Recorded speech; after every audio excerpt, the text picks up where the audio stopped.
জেলা থেকে সরাসরিতে এবার আবহাওয়ার খবরের দিকে নজর রাখবো, কারণ সপ্তাহ শেষে ফের 40 ডিগ্রি। বৃষ্টি কমতেই বাড়ছে গরম এবং আগামী 5 দিনে 5 ডিগ্রি পর্যন্ত বাড়বে তাপমাত্রা। মোটাই আবহাওয়া দপ্তর সূত্রে জানা যাচ্ছে কলকাতাতেও পাল্লা দিয়ে বাড়বে গরম। আজ উপকূলে বিক্ষিপ্ত বৃষ্টির পূর্বাভাস।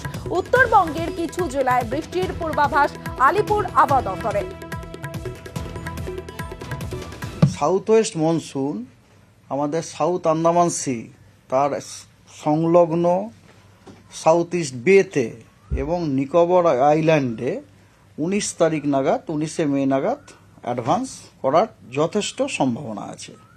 20 তারিখের পর ওই south Andaman sea and adjoining south bay of বেঙ্গলে লো প্রবাবিলিটির সাইক্লোজেনেসিসের সম্ভাবনা আছে।